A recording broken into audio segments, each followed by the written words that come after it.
আসসালামু আলাইকুম। আমার দিনের বোনেরা, আমার দিনের ভাইয়েরা ভালো আছেন তো? আলহামদুলিল্লাহ, আপনার বোন ভালো আছে। আজকে আমার ফেসবুক বন্ধুদের সাথে কিছু কথা শেয়ার করব। আমার দিনের বোনেরা, আমার দিনের ভাইয়েরা, আমার ফুলকপি আর চিংড়ি মাছের তরকারি রান্না হয়ে গেছে। আজ আমি এই কথাটা বলতে চাই যে আমি ফেসবুকে এসেছি কোনো শখের বিষয়ে না বা ইনকামের জন্য না। আমি ফেসবুকে এসেছিলাম আমার বাবার কারণে, মানে আমার খোকা বাবু, আমার ভাই, আমার বাবা, আমার ভাই আর মা মারা যাওয়ার পরে ডক্টরের পরামর্শে আমার বাবাকে আনন্দ দেওয়ার জন্য আমি এই ফেসবুক প্ল্যাটফর্মে এসেছি। ইউটিউব চ্যানেল প্রথমে আমি চালাইছিলাম, এখনও চলছে আমার ইউটিউব চ্যানেল।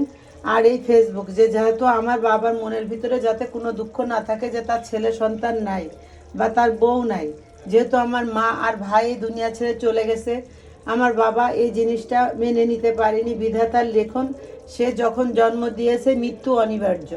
আমার বাবা এই নভেম্বর মাসের 30 তারিখে দুনিয়া ছেড়ে চলে গেছে। আমি যার জন্য এই ভিডিওটা চালাইতাম সেই তো দুনিয়ায় নেই এখন। আর ভিডিও চালাই আমি কি করব? হয়তো ক্ষণিকের জন্য আপনাদের কাছে আমি অনেক অনেক কিছু বলেছি, অনেক কিছু দেখাইছি, আর অনেক কিছু করেছি। এটা ভাববেন না আমার দিনের বোনেরা, আমার দিনের ভাইরা, ফেসবুক আমাকে কোনো কিছু করেছে না, আমাকে কোনো কিছু করে নাই।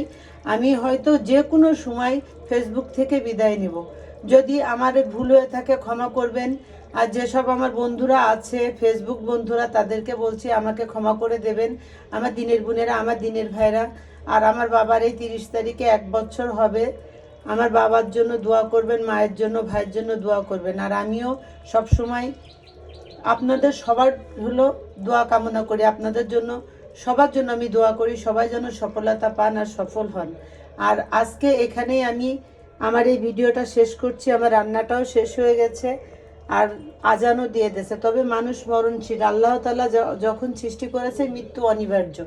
যদি আমার এই কথায় ভুল হয়ে থাকে ক্ষমা করবেন, লাইক কমেন্ট শেয়ার অবশ্যই করবেন। আল্লাহ হাফেজ।